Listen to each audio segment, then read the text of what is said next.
On Sunday, Celtic women are coming down to play Boro Women. And on the line, I have with me now the head coach of the Boro Women, good friend of the show, and good friend of mine, I'd like to say. We share the same gym, don't we, Joe? It's Joe Lillie. Joe, how are you, mate?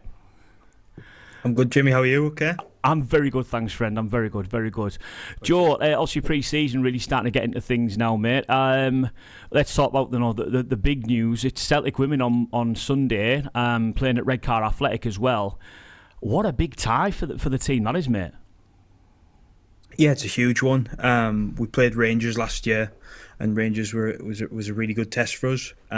Sometimes with it obviously being the other side of the border, we weren't sure what teams are going to be like, and Rangers really put on a show last year and really tested us, and we're hoping that Celtic are going to come down here and do the same. So it's a little bit of an unknown. Yeah. They've got a new manager, and obviously quite a lot of the players we're not used to, so it'll be a good test for us. Yeah, and I think there's an opportunity to get a good crowd there as well. Playing somewhere usual home, Stockton Town, going to the Redcar Riviera, playing at Green Lane at Redcar Athletics home ground. Great setup down there as well. So it's nice to play somewhere a bit different and put on a show as well, isn't it? Yeah, 100%. We played at Redcar a couple of times over the last few years. It's normally a night match, and I think it's probably one of the best grass pitches in the area. Yeah. I think they're in the NPL now, and they rightfully deserve so. So full of good people. A great place to go and watch some football. Grab a lemon top while you're there if you're visiting. And yeah, it's good all round. Absolutely, mate. And I've been to the last couple, two of the last three games at Redcar as well. I can pay testament to the pitch as well, Joe. I was talking to Sean Weatherhead as well before the game against Middlesbrough under 21s, and the money and time they're putting to making that pitch what it is now is superb, and it's made for playing football as well. And one thing, watching your team last year, Joe, you guys like to play football, the right way. So it's an opportunity for the gals to go and flex and do something good on Sunday, isn't it? Yeah, 100%. We've had a couple of friendlies already, and we're just trying to get in the swing of things and get a feel for it again. The girls have come back in great shape, which we expected them, and we knew they would. We've had two friendlies that's been really positive for us in possession. We want to play football, we want to get the ball down on the floor, as long as it's effective. And I think Celtic's going to give us a different test because they might well come here and be better than we think they might be, and with respect to them. So we're prepared for both sides of the story, but it should be a good game either way for sure. And talk me about pre-season so far as well. Obviously, you kind of get back into the swing of things. How's it started? How's training looking? How fit is the team looking? And how are the new people starting to settle in as well, Joe? Yeah, we left last year with clear plans of how we wanted players to come back in. We did some tests before they left, and tests now they come back in, and they've had individual programs when we've been in the off season. Obviously, keep contact them, and now we came in the first week in July to start kicking the ball again. Yeah, we had a full weekend down at the training ground, which was really helpful. And then we've kicked on a couple of friendlies. We've had, I think, probably eight sessions already. Everyone's come back probably the best shape we've seen. Girls who've been here from the start and joined us the last couple of years. I've never seen them come back in a condition like this. So wow, that's really positive. It gives us something to look forward to, and it puts the pressure on me and the rest of the coaches now to make sure they've the girls have done their side of the bargain, and we've got to do ours.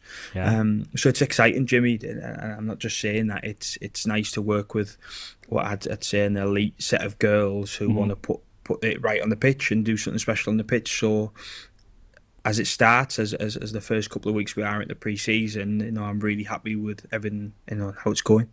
Absolutely. And talk us about last season. I thought was fantastic. What you achieved as a collective, your first time playing in this level as well. Very, very comfortable, I would say. Bearing in mind, look at some of the budgets that were in that division last year as well. The likes of Burnley in particular were putting huge money behind their team. What do you think? Do you think you can go one or two places better next season, Joe? I mean, what's your aims for next season? Yeah, we've set some goals. We talked about that in terms of us as a staff and as a team, and we think we can compete. We'd like to go higher than we did last year. I think we were 2 points off fourth position last year. Yeah. And when you take away the games we had against Burnley and Wolves, who let's be honest, they were full of class. They were the best team in the league by a country mile, and it was them two fighting for the league. I think this year will be a little bit more open. Mm-hmm. Which will hopefully see a gap in where we can compete in that group. But you've got Norwich, who's come across into the Northern Division, which that Northern team in Norwich, but they're in our division. Not the most northern, are they? 100%. And so it's going to be a close one, I think, in terms of there's probably 4 or 5 teams in that league who are all looking like we are and going, we could put a challenge together if we get things right on a pitch. And we know it's a game at a time and all that kind of generic football speak. But we're pretty confident in that if we can get things right early on and just make sure we start on a good footing, that we can pick up some momentum and carry on where we left off last year, really. Yeah, I think that's a key thing as well, Joe, is you talk about that word momentum, which is ever so important, especially when starting a league season as well. And it's safe to say, when the league looks as tight as what yours does as well, that momentum early in the season can really dictate the rest of it, can't it? So, and by the sounds of it, you're definitely putting the plans in. And obviously, we look at some of the budgets that were in the division last year. It's Middlesbrough. You're still a semi-pro outfit, aren't you? The girls aren't full-time professionals as of yet. But it sounds to me like you're treating it like a professional outfit as well, which I think is going to be key for trying to get to that next level, isn't it? Yeah, 100%, and it's not quite a fake it till you make it. But in terms of we've got girls here in women in all kind of walks of life. In terms of some have got are married and have got kids, some are at university, some have got full-time jobs, and they've got loads to balance. But what they give is incredible, and I think they've all bought into what we're trying to do. We knew that we didn't want players here who weren't committed to go the extra little bit to push themselves and get more. We've talked about how we can gain percentages on different things from last year of that. If we want to, let's be honest. If we want to turn these girls' careers to full-time careers in football, they're going to have to prepare to go over and above to do something special this year. So they know that they've been really open to how we view things and how we want to change things, because we've had to make changes from last year. So we've got a good set of girls who are all focused on what that next step could look like if we get things right. And that next step really, really intrigues me, because at the moment you could look at Middlesbrough could potentially be a stepping stone for girls who want to go that full-time professional. But since Middlesbrough Football Club have been part of the team as well, you went from strength to strength. Is the not even long-term, maybe short-term ambition to be a full-time professional outfit at Middlesbrough?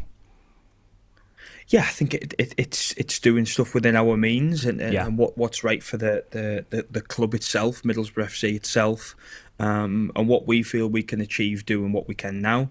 The club backs a ridiculous amount. Yeah. They've been really great. I'm sat here in the training ground at Rockcliffe where the girls are fully embedded.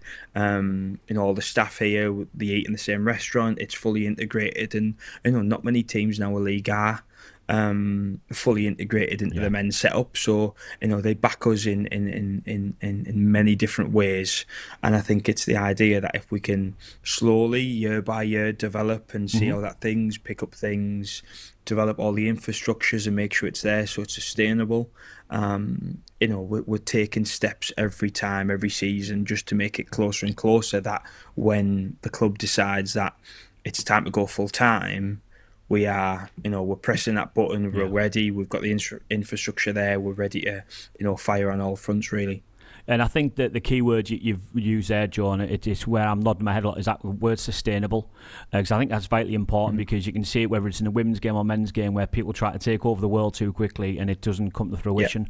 But you've got the right club around you. And I personally, from the outside looking in, even as a fan before working with the Red, just seen what hard work and what great work Middlesbrough Football Club have done to help promote the women's game. When you get the games at Riverside, how much you give that a push. And also, from last year onwards, you're speaking on a Red perspective of us, covering the games on a commentary side of things. The women's game has grown. I think what Middlesbrough have done with you guys, and let's be honest, the great work really has been what you, Joe, and everyone else has done on the pitch in regards to how we progressed last season, the season before as well. So I think it all bodes well for a good season for 26-27.